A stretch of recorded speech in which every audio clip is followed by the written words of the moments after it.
Welcome to the Training Ground Guru podcast in association with Teamwork's Intelligence. In every episode, we bring you insights into the teams behind the teams in professional football. Coming up on today's episode. When credibility is everything, and I guess your opinion is all you have as your badge of honour, I'm usually very calculated, let's say, with how I view a player, because I'm aware that so many things can happen. But I think in the case of Lucas Bergvall here, is a genuine generational talent. I'm Simon Austin from Training Ground Guru, and our guest on this episode is Rob Mackenzie. Rob is the head of scouting at Tottenham Hotspur and has also been head of recruitment at Aston Villa and Leuven in Belgium, as well as being head of technical scouting at Leicester City. In this episode, Rob told me what his job involves, how his team go about finding the right players for Spurs, and how he's helped uncover players like Riyad Mahrez and Jhon Duran during a career spanning 2 decades. We hope you enjoy this episode, and if you do, please give us a follow via your preferred podcast provider.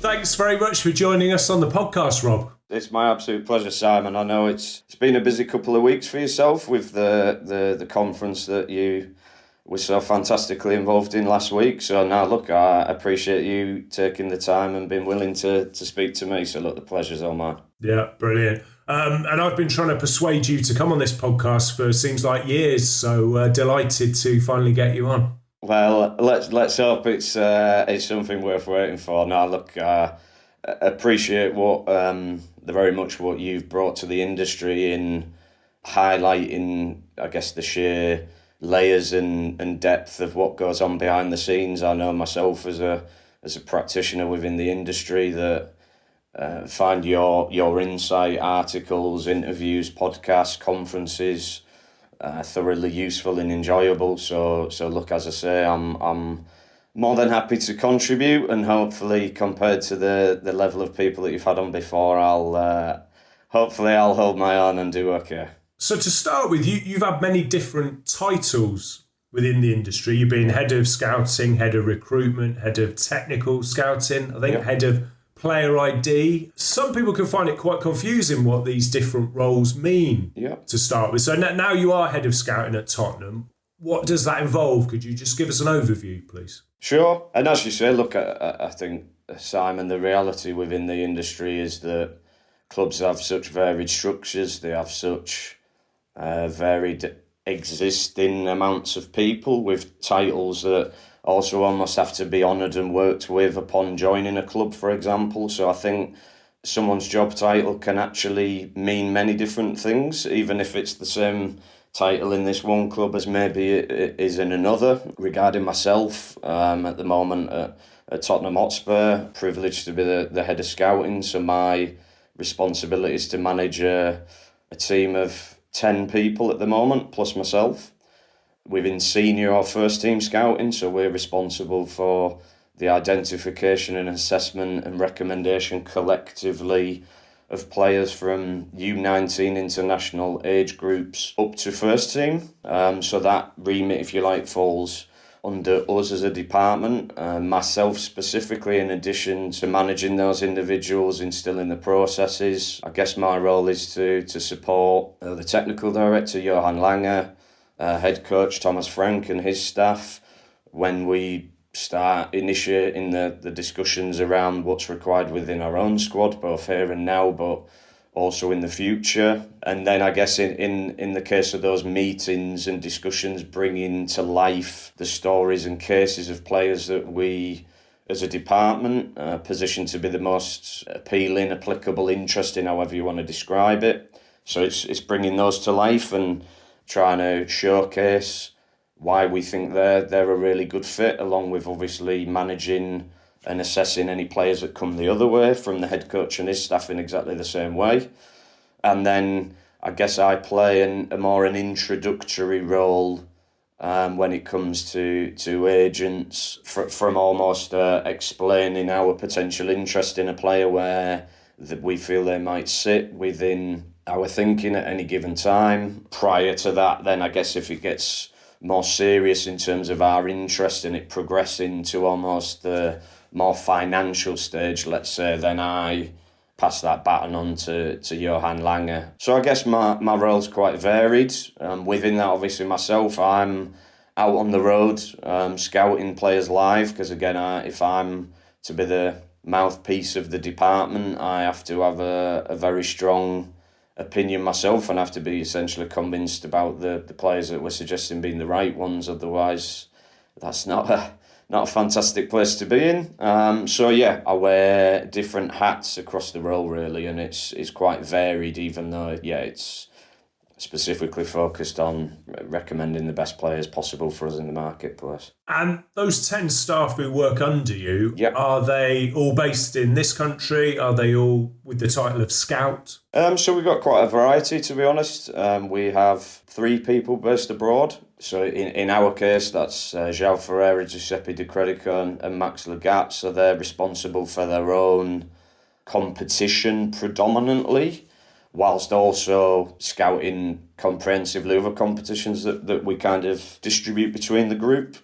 So Sorry to cut in, Rob. No, what countries are they based in? Those 3? So João's regions? João's based in Portugal. Giuseppe, probably no surprise, based on his name.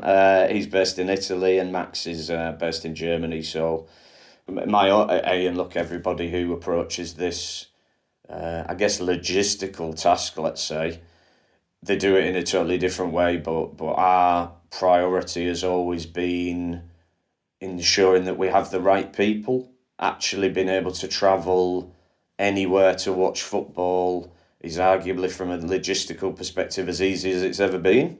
So we actually prioritise the individual over the location. So as an example, I think Giuseppe and Max came through a process that we ran about 15 months ago. Yourselves at Training Ground Guru helped bring interest and exposure to the advert that we ran then, similar to also what we're doing now. So as I say, the priority is not necessarily where they're based, and yeah, you can get some benefits from people being based in different countries. For example, intel, character insight, a real finger on the pulse when it comes to market dynamics within that country or that competition. But for us, it's more about who they are, how do they see the game, how do they think, because I think personally that's where, if you can align a group of people with a firm understanding of what it is you're looking for, also what it is that you're not looking for, that surely is what's going to lean towards you being able to work in the most efficient way, not necessarily where they live. So we have Seb Tagizadeh, who's fulfills a similar role but's based in the UK. So we have those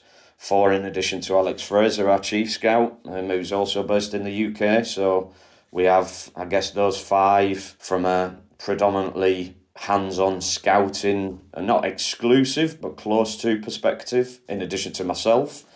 And then we have a team of recruitment analysts who are, I guess, more hybrid in their skill set. So they do very much assist with the live scouting, video scouting, but they're also responsible for player profiling and bringing players against stories to life internally for us within the department. And then we have, as every department relies upon, we have somebody who can piece it all together in terms of assisting with the travel logistics, meeting logistics.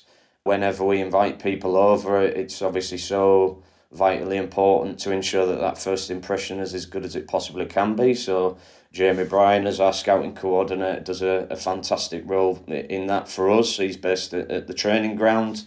And then we also have Joe Bucknell as our lead scouting insights analyst. I think I've got his job title right there.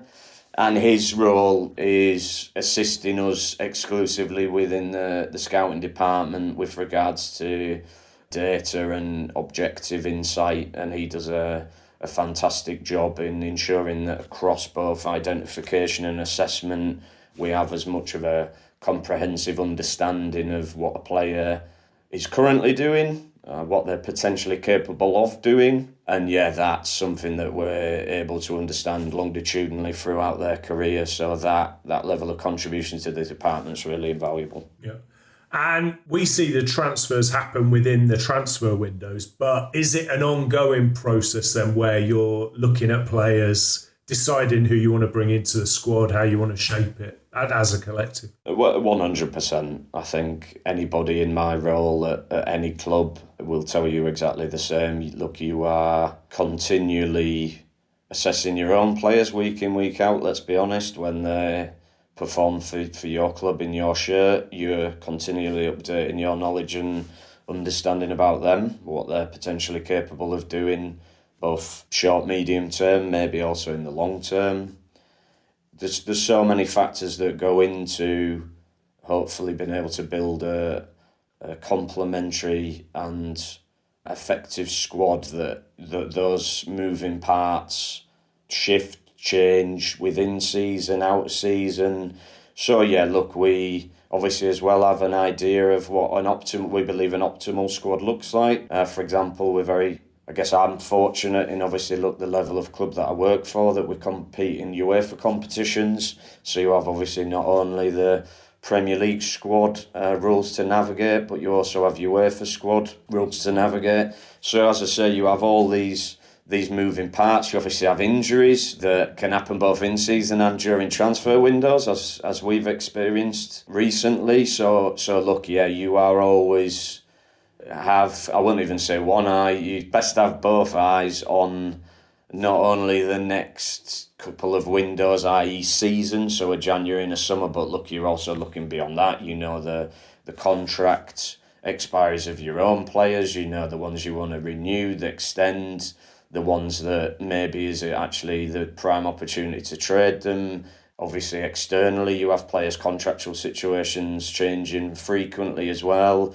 So yeah, look, I guess it's a difficult role to almost take a breath in and sit and reflect on maybe what's been. So, for example, very objectively, I think we had a successful transfer window in the summer. And we've brought in players capable of influencing our 11 and enhancing our performance in the Premier League. But there's also no opportunity to sit and reflect on that and think, well, did we do a good job there? That was quite nice, because already you're thinking about, but what's next? And obviously, if you're like ourselves and you value live scouting heavily as part of the process, there's only a set amount of game weeks that you can watch players in.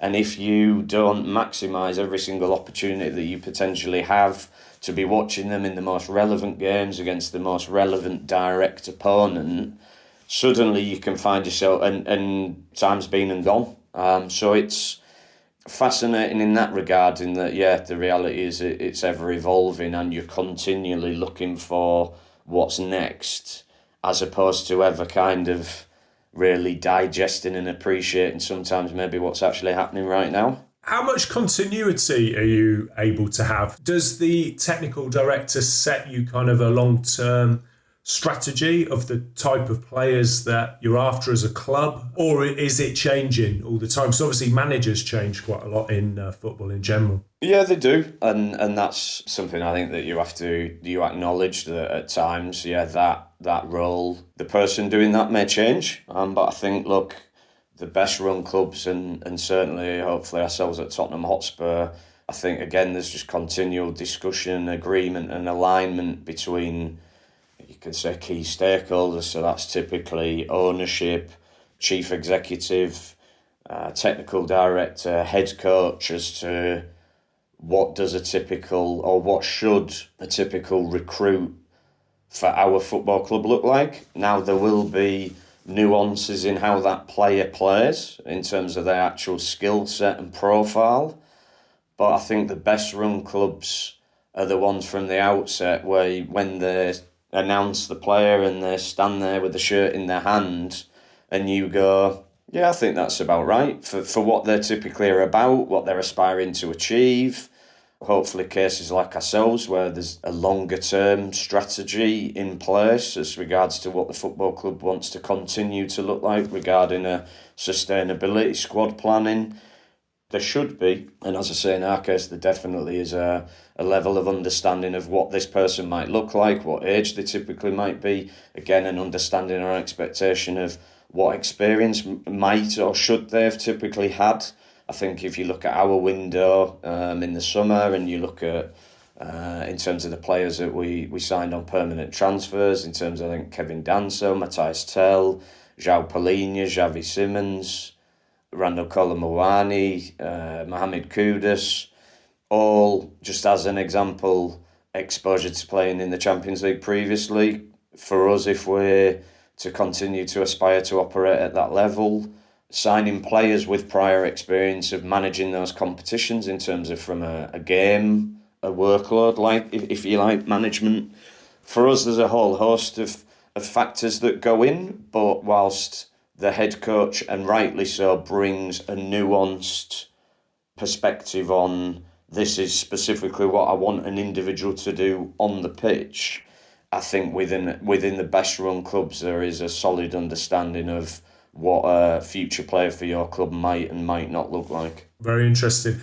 So do you have a very clear idea of your game model at Tottenham? Style of play, type of player, etc.? I'm no doubt going to sit biased, but I think, look, yeah, as soon as any head coach is appointed, and obviously, look, for me, Simon, the proof is in the pudding, and we experienced a summer window in which we obviously had a head coach change. We experienced a serious injury to James Maddison as an example as well within that.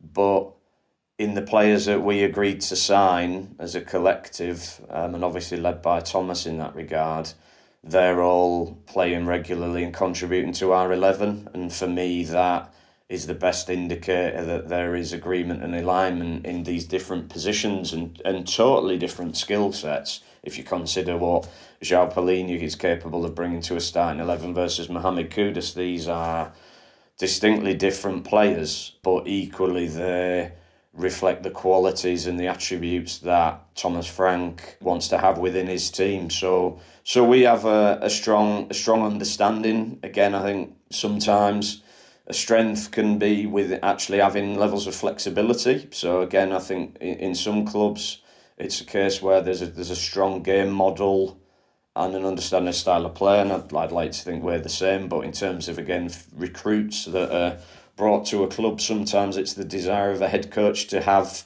something actually slightly different so that I can change it. For example, if I predominantly have offensive-minded fullbacks, because predominantly that is how we play in terms of what their roles and responsibilities are on the pitch, rather than just have the opportunity to repeat that with another player with an identical skill set. Sometimes it's actually the request that I want someone a bit more defensive-minded, a bit more well-balanced, because this game model will be fluid, it will change, and if then within a game I want to affect that and I want to change it, that's how I can do it. So I'm aware that obviously styles of play, game models, philosophies are stronger, let's say, and more prevalent. They're more transparent than ever before. But I still think equally alongside that, having players within a squad who are capable of complementing each other and leading to you being able to win games in different ways, I think that is also still vitally important. Yeah. And taking the summer as an example then, how involved would Thomas Frank have been in selecting the players that were signed? As involved as anyone could be, and rightly so. I think I'm aware kind of sometimes externally there's always... And look, if our roles are predominantly around discretion and confidentiality, I appreciate that there's always going to be a level of almost mystique. And sometimes you can hear or see people reference, is this a club signing, is this a manager signing, a head coach signing, the dynamics have changed based on what they were, who's picked. I've never worked in a structure with a group of individuals where the head coach is not the one with the loudest voice with regards to the suitability of the player. At the end of the day, thankfully, given their qualifications and experience, it's them picking the team, not us within a scouting or recruiting department. So, rightly so, there can surely be no alternative to the fact that if they're not convinced, or the other way, if they're absolutely convinced, then if there is alignment across the leadership team as regards to that this is possible, it fits into our long-term plan, idea, strategy as a club, then those are the players that you should go for. So I think reflecting on my experience, whenever talking to players with a head coach or manager, always been very transparent in the respect that, are there any players within this work that you fundamentally would say no to immediately, that you don't like? Because if there are, we then discount them. Our role is to support you, to support the club, and to maximise our potential ability to be successful on the pitch. And we only do that by signing players that fit both from a club perspective, i.e. strategy, but also what you want. And then on the flip side, obviously then there is the question of, are there any other players that we haven't factored into this work that we are almost knocking on your door to discuss, that you would like to bring to the party? And as I say, I personally, if you are to be consistently successful within your recruitment of players, I personally just do not see an alternative, because the irony is kind of we feel, I guess, in our own little bubble within a scouting and recruiting department, that we're the ones who almost know these players the best, or we know them the most. We've seen them here, there, everywhere. The reality is, and it took me a while, I guess, early on maybe in my career to process it, the actual reality is that when you sign a player, you become the people who have the least to do with them. Because obviously they're working with coaches, medical, sports science, analysis.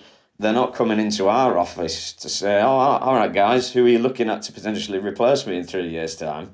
And again, you have to, I think, in my role, I feel that responsibility that if we're to recommend players who everybody else in this club are going to have to work with on a human level as well as obviously as players, I have to feel like I can trust that player as a human being will almost represent me and my department in the appropriate manner. Because the reality also is, if they don't, you also soon hear about it as a club, because everybody's working life is affected other than ours, arguably. So as I say, Thomas was as heavily involved as any head coach that I've ever worked with before. And that is that, yeah, they are, I guess, ultimate responsible for the players that were signed. And I'm sure that if you spoke to them, they would own that responsibility and also endorse that is the only way that this can work. Has there been a bit of a change in strategy this summer compared to last year? Because as you say, the players that you've signed have Champions League experience. They're more experienced generally, whereas we saw the younger players the summer before, Archie Gray, Lucas Bergvall. Sure. It's always about getting a balance and having a squad that's complementary. Had the privilege to rejoin Tottenham Hotspur just short 2 years ago. There are a whole host of things from a strategic perspective that I wouldn't necessarily say needed to be addressed, but would enhance our ability to be successful moving forward. Obviously, at that time, with Ange as the head coach, we were definitely in a period of transition in terms of some of maybe the more experienced players that were leaving, either found it as the right point in their career to move on, or maybe found themselves not the ideal stylistic fit for how we wanted to play. Either way, that was happening. So how do you regenerate a squad in terms of, from an energy perspective, enthusiasm perspective? Equally, from a strategic perspective, it was apparent that because we were aspiring to play in UEFA competition, and even though we weren't in that initial first season, having people, for example, who can assist with a UEFA squad was also one of the objectives. So as an example, in signing both Lucas Bergvall and Archie Gray, not only are they top elite young talents and fantastic human beings, they will also assist the club not only now what they're able to do from an on-pitch perspective, but equally from a squad dynamic perspective moving forward, and from a UEFA perspective. So that was something, even that's maybe not the sexy stuff, or you don't shout from the rooftops that this is the level of detail and thought that's going on. That is what was going on. So look, within that summer in January, we signed players who would assist with our mid to long-term sustainability as a football club. But then on the flip side, as I say, it's about getting a balance and complementing what you already have. And we were then fortunate enough to have signed those young talents who, as I said, not only can contribute now, but also in the future. It felt natural, let's say. Well, if we've hopefully done a solid role in recruiting some of the most exciting talents across Europe and beyond, then actually from a short-term competitiveness perspective, because that is the most important, winning games is the most important thing, and tell any Spurs fan who was in Bilbao that winning things is the holy grail. So yeah, it felt, I guess, a kind of natural complement to what strategically have gone before, that the priority now should surely be to enhance the 11 in a balanced but in as many ways as possible, and give Thomas Frank and his staff different options across different areas of the pitch. So yeah, I guess in the 2 summer windows that we've had, I would like to think that from a strategic perspective, we've kind of satisfied 2 of the objectives that felt prevalent when rejoining the club. And look, we'll, I guess, moving forward, look to enhance in both areas moving forward now that we've kind of balanced them both off to this point. And I'd followed Mohammed Kudus for quite a while, actually, because I've done a lot of work with Right to Dream. So I followed him when he went to Ajax and then on to West Ham. And I know that he is a fantastic character, actually, because, speaks brilliant English, well-educated. They do a lot of work on character there, outside of football. So I was wondering, how much are you able to scout character and personality? I think, look, every case is different. So look, let's be clear with Mohammed Kudus, there were quite a lot of touch points that were possible. Obviously, Johan and Thomas have both Danish, worked in Denmark. So in terms of their links, let's say, and contacts within Nordsjælland, where he played and had moved from Right to Dream initially, to be able to get a strong level of insight from there. Equally, players who've played with him more recently. Again, you try to get a bit of a balanced view. So people who have seen him at different touch points in his career, you don't just want one experience repeating, because then that, I guess, can be a bit misleading or not necessarily as representative as it possibly could be. So within the work that we did on Kudus, it was clear that, I think now captain for Ghana, again, kind of having spoken with him, actually taking on almost quite a leadership role, and thriving off the fact that we do have some really talented young players, was something that he was looking to embrace, if possible, in his next challenge. So again, felt a real good fit for us. So I guess that's Kudus as a case. I think the reality is we it's the hardest thing to do, but it's also the thing that typically often makes the most difference. And I would say it's the hardest thing to do because everybody's points of reference as human beings are different. So it's not that you can't necessarily find enough people to speak to who've worked with them, who've played with them. But what I find, what I as a human being find annoying, frustrating, unacceptable, you might be sat there saying, I don't have a problem with any of those things. Great point. Or I've seen this guy in a situation where he's a starting 11 player and he played every week. If ever there was going to be the best version of a person, it's surely in those circumstances. What are they actually like when they're not in the team? What are they sometimes like when they're injured, because have they ever been injured before? And then what does that look like? As I say, I think I've learned that it's not hard to get the intel, let's say.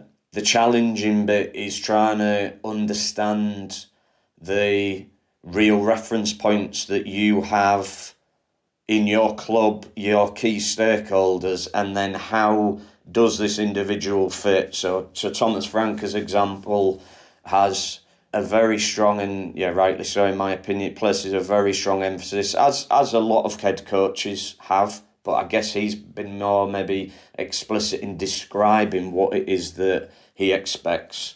But he places a high emphasis on character and people. So one of his things that I know he's talked about publicly is about being confident but humble, about having discipline, but simple things such as being on time. And I know he said this publicly, one of his things about players, be present, be on time. because I can accept people making mistakes, but what I can't accept is people not being willing to contribute to the collective and not be on time. So, for example, whenever then we're trying to gauge the potential character personality of any player, you also have to acknowledge that we have some real kind of established lines here. So you're continually thinking in that context, what could this look like?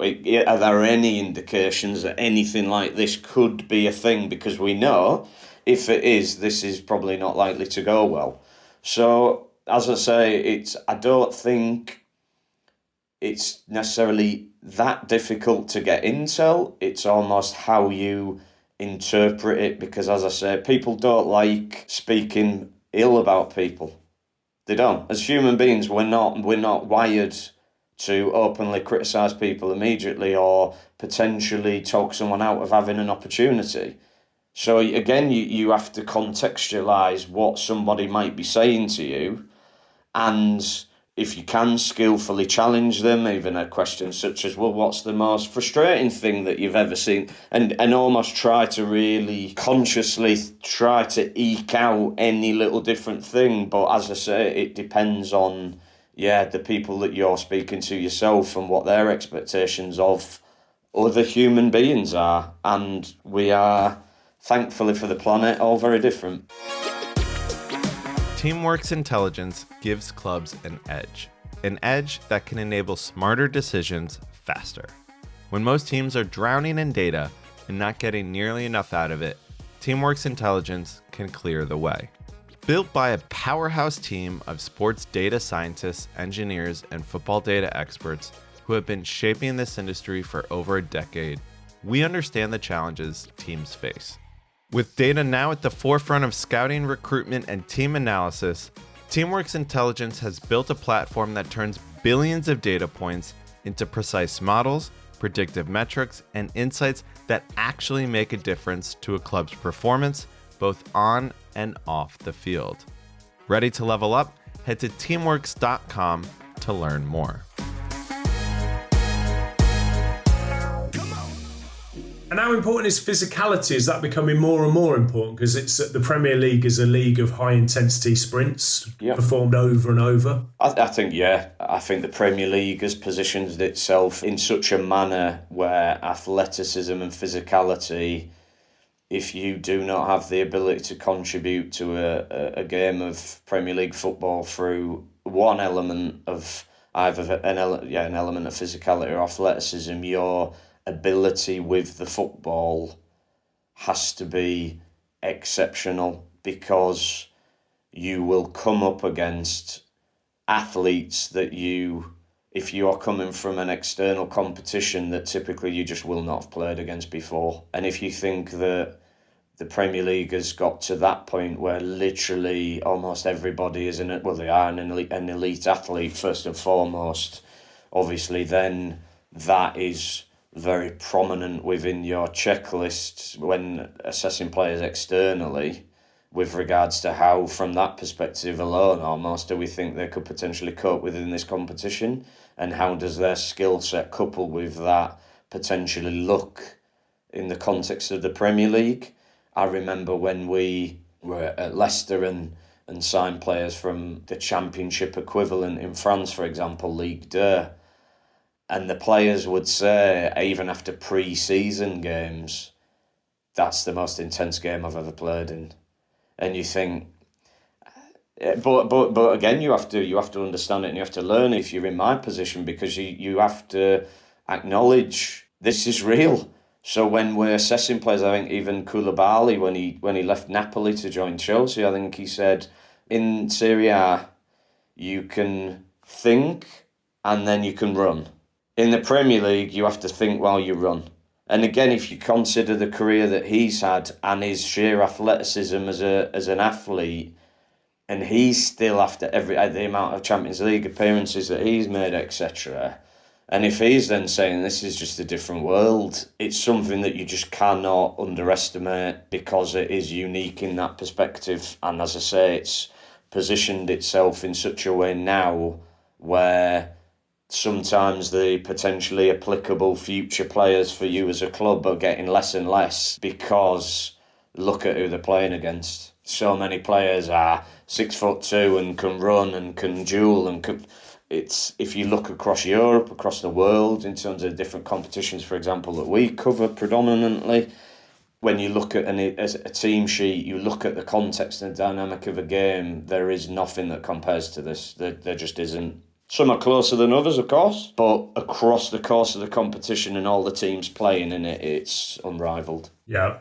I don't know if a lot of fans realise that, and I probably didn't, but how fast the players run and how they do it over and over and over while twisting, turning, with the ball, obviously, it is incredible. As I say, almost forget the football, their sheer athleticism is remarkable, and it is obviously, as I say, it's evolved the game to that point where this is what you have, unless you play one or two very specific positions and you have an unbelievably high skill level and, for example, exceptionally technically, as you say, it's underestimate it at your peril, and these guys are just unbelievable athletes. It's quite remarkable, and I think, again, that's one of the things that will always stick with me from a live scouting perspective. I know obviously there's a continued debate about where does data come in, where does live scouting come in, is it a dying art, etc. I think for me, the tempo of a game, the flow and momentum changes of a game, and then the athleticism of players involved is one of the real key things that you get exposed to live. Especially even actually closer down to the pitch sometimes, even from a scouting perspective, is it fantastic? Because I want to be able to see. But that's where you get a real appreciation of what does this look like from an athleticism, physicality perspective for these guys. And you then start picking up within a game who the quickest players are, how would they look in the Premier League. Then when I see the player, I might be there to scout up against them. What does this look like? What would I expect them to be able to do in this? Because again, it's such an important part of the package to be a modern day Premier League footballer. Then that's something that you have to place a high emphasis on, and you have to be more times than not good at assessing whether somebody's suitable or not. And linked in with that, you also scouting robustness, because that's so important. You could sign a fantastic player, but if they're going to be injured all the time, they're not of great value to your club. Yeah, definitely. For just from every perspective, a coach will always want players who can play for him every week, even if he chooses to rotate, but they physically will be able to. A chief executive or someone finance related will want to be trying to maximise the potential value generation of an asset. So, the ability to have your players on the pitch regularly is a skill and can differentiate between or from teams who aren't able to do that. So again, as part of the profiling and assessment aspect of our process, the perceived robustness of a player is something that we value very very highly. Just as an example, if you were to consider someone like Mohammed Kudus on pitch, his strength, ability to hold opponents off is outstanding, and I think any Spurs fan will agree with that, having seen him in the stadium and gone, "Pwah, try getting the ball off this guy." So that's one aspect and fantastic to see. But then equally, if you looked at his time at West Ham, for example, outside of being called up for his national team and getting sent off against us and being subsequently suspended, he missed 2 match days. So he was never an unused sub. So if available, even on the bench, would always come on. So you looked at somebody like him and you go within his profile, the makeup of his profile, career history, etc. Not only do I see it on the pitch that I could describe this guy as robust, but evidence-based wise, this is a geezer who typically has found a way to keep himself fit, and he, as a result, already has been one of our most played players. Obviously, being away, scoring a decisive goal for Ghana this international break. As I say, it is actually a skill that players, I wouldn't say have, but again, the way that people manage themselves, I think it's a reflection on, physical makeup and genetics, but it's also a reflection on how professional they are. I mean, in my career, I've been at clubs and been parts of processes, fortunate enough to sign some real significant experienced players, people like Ashley Young, who we signed at Aston Villa on a free transfer, at Leicester City, Marcin Vasilevsky, Esteban Cambiasso. These guys who, you could describe as being experienced post-peak, if you like. But when you actually do the research and you hopefully, I guess, do your job properly, you very quickly understand that these guys manage their bodies, they manage themselves as professionals in such a way that they're still readily available to perform and be available.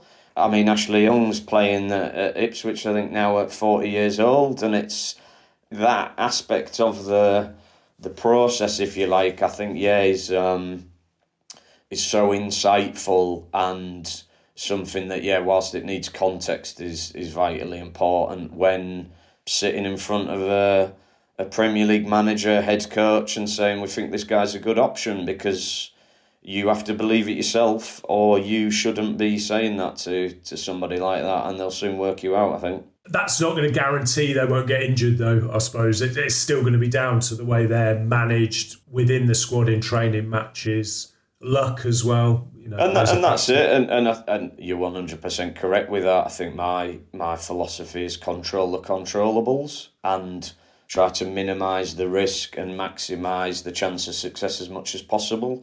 Yes, you can have a player who's shown an unbelievable level of robustness previously and they get injured with you. Yeah, that can happen, but I still don't think that should deter you from trying to ensure that you've done everything within your power to recommend the most applicable, suitable players, if you like, which is then the ones who also have the full package, i.e. high levels of robustness. But this is life. Things happen that we don't expect, especially contact injuries that, are unfortunate and not predictable. And these things happen. But as I say, I think if you show strategic discipline to your process and you factor in the right things, you will be successful more often than not. And as I say, for me, control the controllables and appreciate that you can't, even if you might like to, even though that'd be pretty boring, you can't predict the future. You can maybe have a strong handle on what might happen, but at the same time, we are just the same as everybody else. Things will happen. That's part of life, and football's not exempt from that. There was one other part of this scouting jigsaw that I wanted to ask about, and that is financials, which is obviously key. Would you have a decent idea then to say what wages someone is on, what kind of transfer fee they will go for when you're looking at them? I would say yes. There will always be slight differentiations between what you expect based on where a player's playing, what their career trajectory is to this point, what you're aware other people at that club might have earned at some point in time, for example. There will always be overestimations from people whose agenda it might suit to earn more money. There will be underestimations, etc., etc. I think over time you build an idea of the marketplace to such an extent that you can, to a degree, anticipate, second guess, again based on a club's transactional history, for example, other points of reference from players of a similar age, similar experience level who've moved from a similar competition. What did that look like? So what would we expect this to look like? Or again, based on that context, what would we almost be willing to go to as well? So yes, there are some deviations away from kind of a picture that you've built in your mind, but with experience, curiosity as to what's going on within the marketplace pretty regularly, I think you're able to generate a bandwidth that typically will be pretty accurate, And that's what I mean about, I think, as a club, strategically understanding who you are and who you're not. And so much about scouting and recruitment is maximising efficiency and time. And I think still, even though finances are vitally important, being able to be the first to the party for a player is still very important. So it's so vitally important to understand what you are looking for, to then be able to hopefully go out and actually execute it. Without that understanding what is there to guide you as to, as I mentioned earlier, what does a potential future recruit look like for your club and why. If you don't know that, if there's not that inherent determined aligned strategy, then your scouting operation just can't be as efficient as it should be, because you're covering everybody, when the reality is you'll know these guys typically won't meet expectation on the pitch. These guys might do over here, but based on contractual situations, clubs they play for, it's highly unlikely that they will actually be available for us.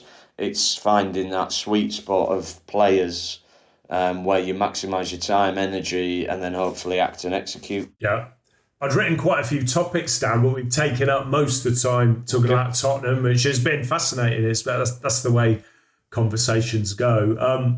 I wanted to spin right back to the start of your career, actually, and how I think you were working at Birmingham University, weren't you? And then you got involved with Leicester City. So wondered if you could tell us about that to help other people looking to get into the industry as well. Yeah, sure. I mean, look, the research associate gig I had at Birmingham University, to be fair, whilst that was football focused, it had... realistically had nothing to do with the professional game. I think when I was at university, at Liverpool John Moores University, I had some fantastic role models there who'd worked and who were working in a consultancy capacity within the game. So the likes of Martin Littlewood, who I was fortunate enough to be able to shadow when he was working at Bolton at the time, obviously a very pioneering club, and did things differently and were heavy on sports science provision. Other guys in that space I was able to tap into. I guess I kind of continued to seek out any opportunity while studying that was then at clubs to expose myself to what it was really about. I finished my masters at John Moores University, and then actually had in my mind that I would maybe go down a sports psychology route and try and be a sports psychologist within football, which maybe that level of thinking, I guess I hope, maybe contributes to me thinking about scouting, recruitment, assessment of a player slightly differently, because I think about the player versus the person maybe a little bit more, let's say, or their career trajectory to a point than others maybe. But then an opportunity was advertised at Leicester City alongside doing a PhD at Loughborough University. It was just kind of split 50-50 in terms of the time spent, or was hypothetically that's what it was meant to look like. Within the performance analysis department, so working alongside Andy Blake there and contributing to what was going on at Leicester. So whilst it as I said, didn't 100% align with what I thought I was going to do, I also looked at it and I thought, well, hang on, here's a well-established football club that's now on an upwards trajectory with Nigel Pearson as the manager, just about to get promoted from League One to the Championship. Actually, would it be not better to expose myself, if this is the industry that I want to work into, what this looks like on the inside? Just see what it's all about, essentially, in terms of an infrastructure. It might be that I actually do want to go down an analysis route, having exposed myself to it or not. And look what Nigel built as a football club, an infrastructure, camaraderie. Look, I would describe it as serving the best apprenticeship in professional football that anyone could ever have, to be honest with you. I think Nigel Pearson, Steve Walsh, Craig Shakespeare, these guys were not only excellent at what they did as professionals, and they were successful, and I think their respective careers have shown that, but they were so embracing of others, even though I guess essentially at the time I was almost like a glorified intern, really, I guess, in that role initially. But they didn't have any ego, they afforded opportunity, they wanted to develop people. Don't get me wrong, it was I wouldn't say a tough school, it was a real football school. But if you could prove yourself to them, i.e. you not only socially could fit in, but you had a skill, you had something to bring to the party with regards to a skill set, they were unbelievably inclusive, no ego. They let you do things and knock on their door and say, "What have you thought about this? What about this?" So it was in that period that I kind of looked, and back then, this is 2009, and whilst doing analysis obviously on our own team at that point, I kind of remember sitting with Steve Walsh and being curious and saying, if this is the level of detail and analysis and scrutiny that's going on our own players, what are we doing on external players? And this was obviously at a time where data, you were only essentially able to get it for either your own games or your own competitions. Y-Scout, compared as an example to what it is now, I think you could request 5 players a week to be clipped up from one game, and that was it. And then you had to wait till the next week to ask again. So we tried to be a little bit innovative. We essentially used the same coding template we were using on our own players for external players. We highlighted them based on age, contract expiry, etc. Riyad Mahrez is I guess arguably the best case of us generating a level of insight and knowledge about him as a player that maybe other comparable clubs to us didn't have at the time. If I was considered now, from a data perspective, I would expect his expected assists, let's say, or his chances created at that period at Le Havre would have been absolutely through the roof. But because they weren't, and he was creating some unbelievably good chances, but people weren't converting them, if you then looked at just the normal, very basic, almost like biographical reflections of his season, to a degree, what was there to be excited about? But we felt internally that actually, no, this guy's doing some really exciting stuff. Shouldn't we be going out to France, watching him in Le Havre, etc.? So as I say, having gone into Leicester City with no expectation about scouting or doing scouting, having a career in scouting, that's then what I found myself finding almost the most passion for and moving into that. So I guess if I were to have any advice for people, it would be, can you, in whatever capacity, almost get your foot in the door at a club, because what you perceive to be what's going on might be totally different, and actually there then might be something within that hooks your curiosity as to what might be possible. What was created there from, I mean, look, not only what the club then went on to achieve on the pitch, but in terms of what they created, in terms of the careers that people have had since then, some still at Leicester, it's quite unrivaled in my view. And as I say, look, I'm unbelievably grateful that, especially in those 3 people, I had the best role models across both life and working in professional football as I could have possibly had, and I will be forever grateful and appreciative that I was lucky enough to have that schooling, really. So is that what happened with Riyad Mahrez then? You'd spotted in the data that he should be getting a lot more assists than he did at Le Havre? I mean, look, there were, again, quite a few moving parts. So Steve Walsh, who was the head of recruitment and assistant manager at the time, who I was fortunate to work very closely with, he'd seen him play previously in a game. It was almost like 18 months prior. And I remember him coming back and said, there was this kid at Le Havre who did okay. He didn't set the world alight, but there was something there.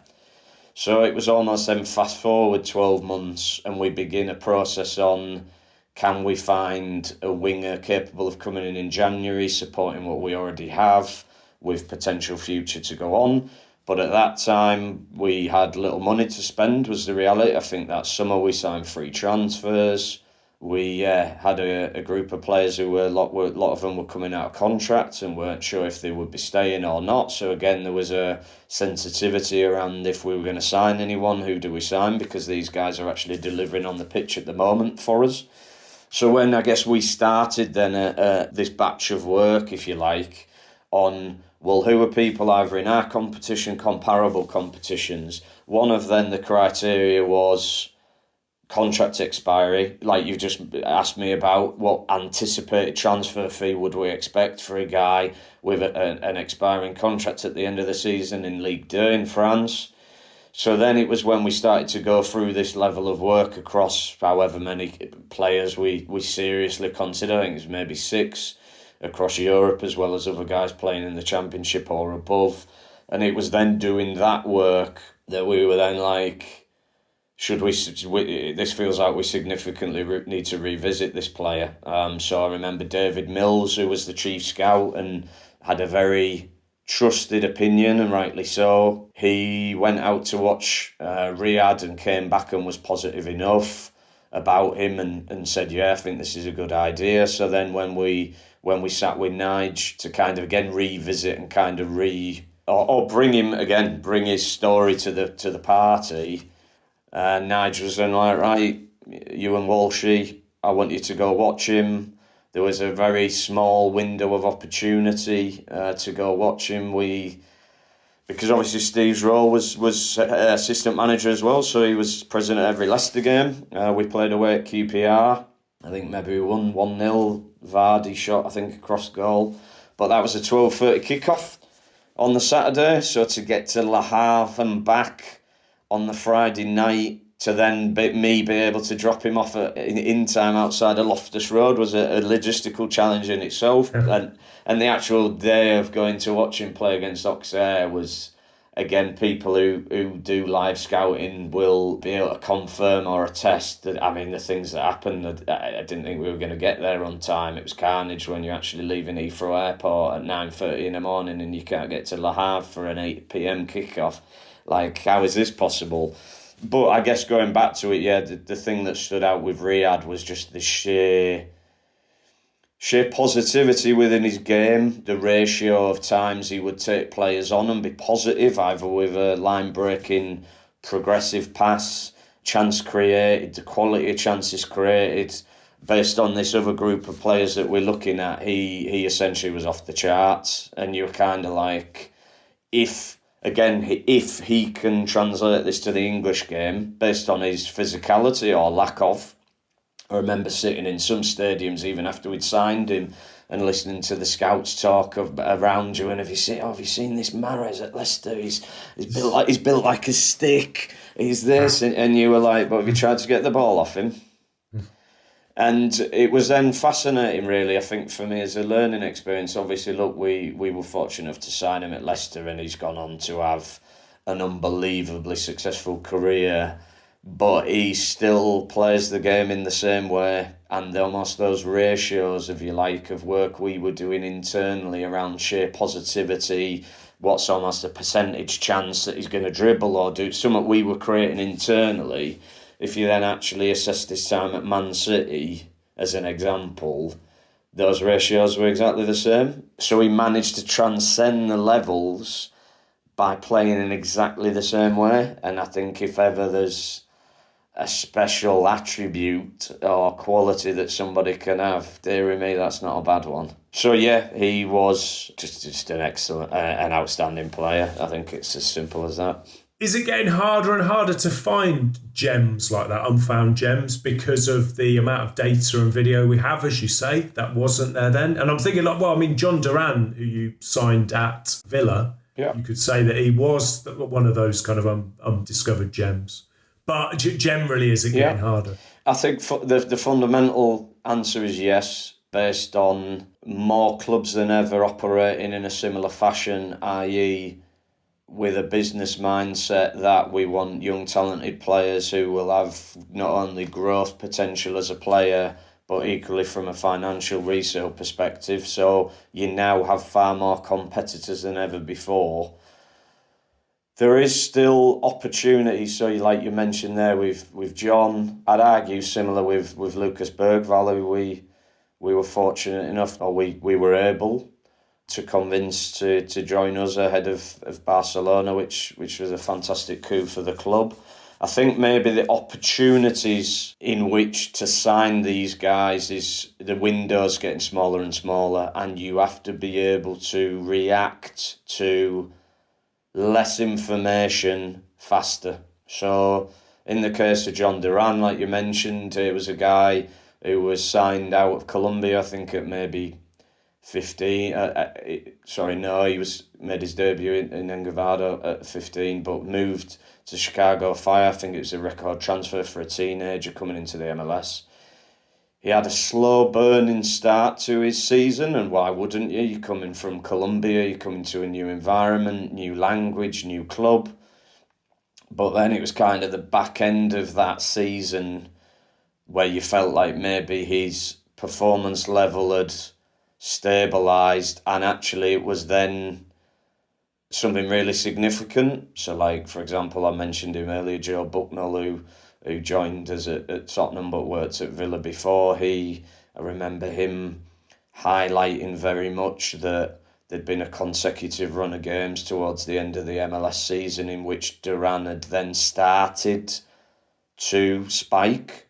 So then was something based on our what we were looking for at the time, in terms of obviously Ollie Watkins as an established number 9, but then was there somebody who could first and foremost support him, but then maybe overtake him? So again, back to knowing what you're looking for.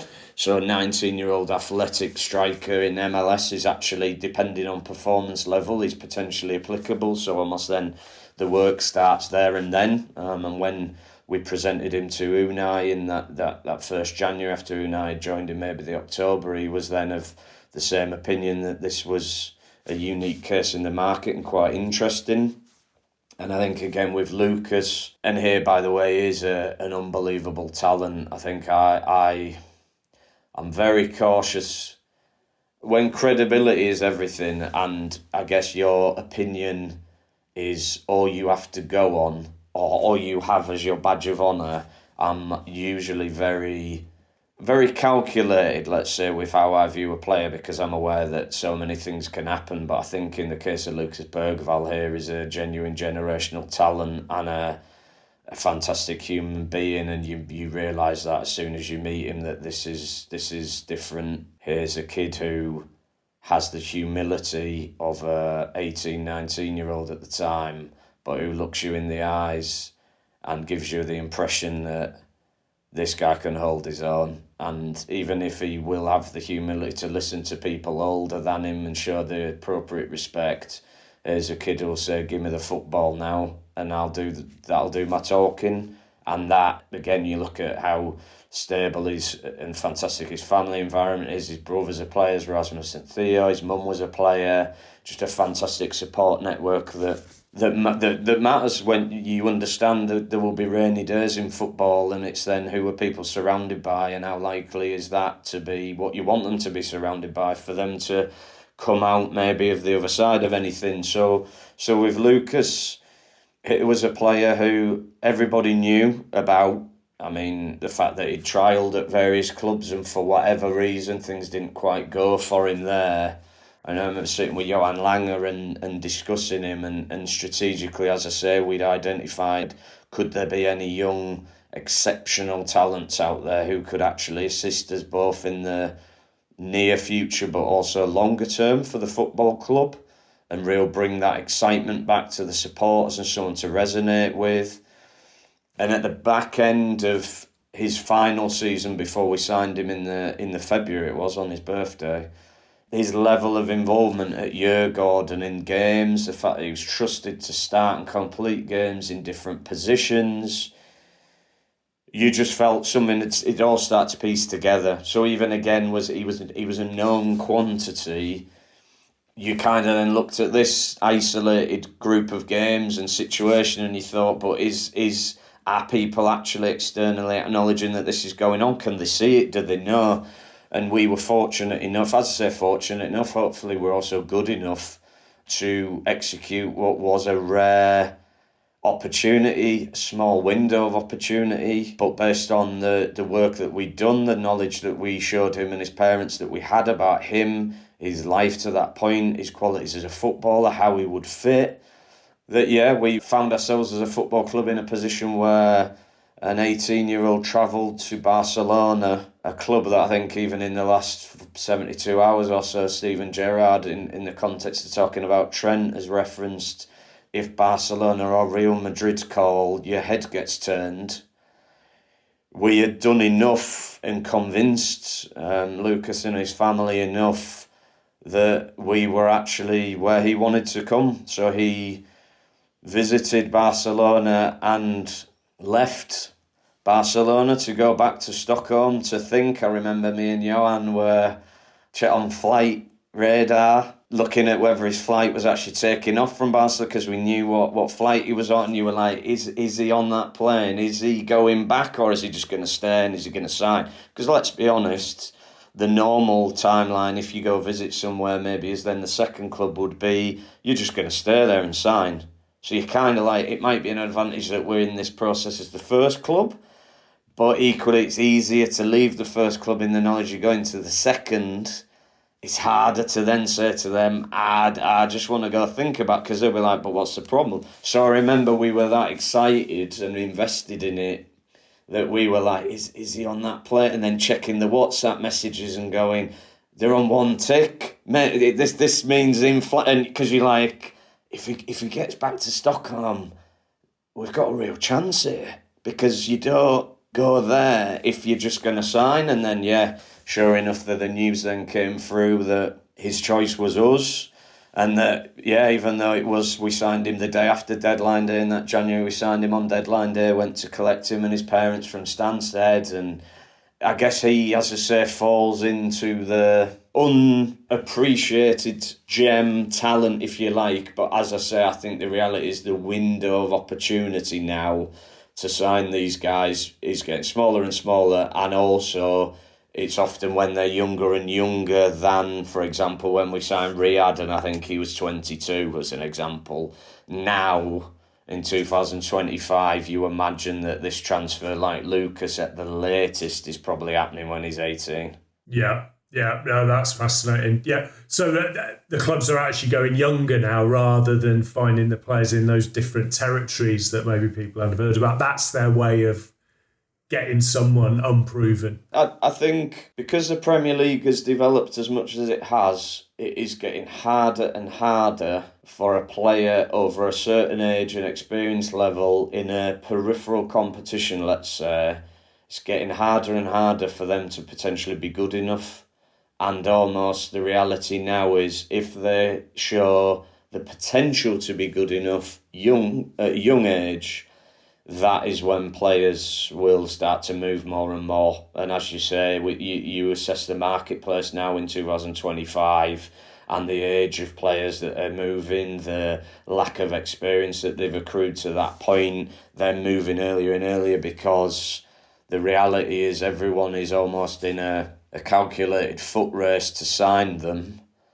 So everybody has to go early and early to try to get a head start. If you wait, they will have gone, and then they will be at clubs that are maybe difficult or not possible to sign from. So it is definitely an emerging trend. And I think even we've seen it this summer where, because that's happening at that end, then if you're looking within your own competition, actually players that people are willing to pay a significant fee on may actually be a bit older than what people have been doing in recent years. Obviously, it's people like Man United, having signed Brian and Boomo, Mateus Cunha, ourselves having signed Mohammed Kudus, Arsenal, in terms of who they've recruited. Actually, if they've played in your competition, even the top clubs now are prepared to sign people a little bit older than this, because